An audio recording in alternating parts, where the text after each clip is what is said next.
Senator Ted Budd, one of the co-sponsors of the bill. He sits on the Armed Services and Intelligence Committees. Senator, great to see you tonight. Good to see you. You know, would love to talk with you a little bit about the legacy of your late colleague, particularly when it comes to this Russian sanctions bill, what it's going to do, and how important it is at this moment. Go ahead, sir. What an amazing colleague. In only 3.5 years since I've been here, I've learned so much from him. Our politics were not identical. Our states were neighboring, North Carolina, South Carolina.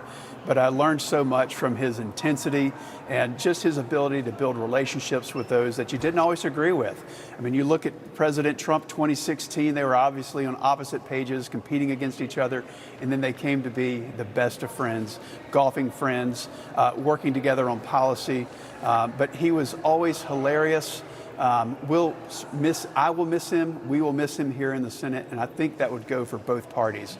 But when it comes to this sanctions bill, we're going to be voting on it here within the next hour. This is about bringing an end to the conflict. It's not about tariffs. It's not about sanctions. I mean, it has those tools, but it's really about bringing an end to the conflict. And Russia is at a very pivotal point. Iran is at a pivotal point, and I think this gives tremendous leverage to bring an end to the conflict, which is what we want. Senator, talk more about that sanctions bill and who it will hit and how. Well, Iran has been added to it. Traditionally, it's been the Russian sanctions bill. And it doesn't just go after sanctions on Russia. It actually gives tariffing authority to those that are keeping the regime afloat by buying illicit energy, shadow vessels, natural gas, and oil. And if we actually have tariff authority for them, they'll actually stop buying it and keeping the war afloat. That's what's prolonging this, is keeping the Russian war machine going, the war economy going, which is about all that Russia has left.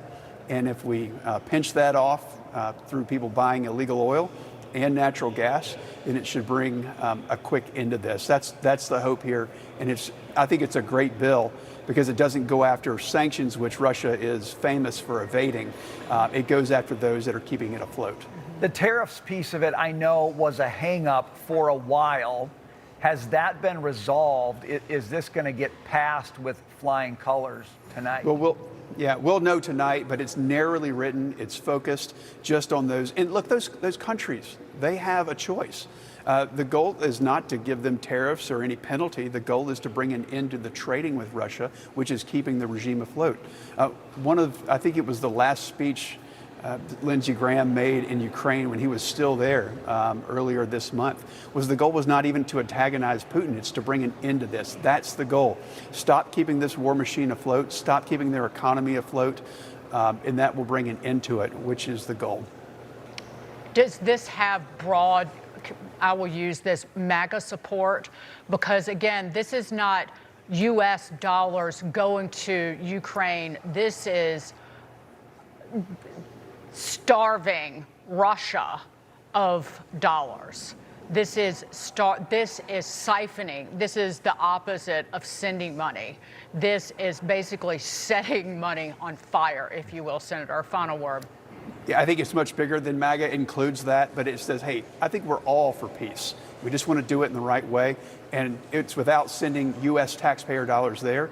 It gets after those that are keeping the war machine afloat and pinching off the Russian economy at a very pivotal moment. I think it will be successful. Certainly has my support and my vote. Really quickly, you're going to pass this thing. The House is on recess. When can this get signed by the president? I'm hearing like September. That seems odd given how important this is.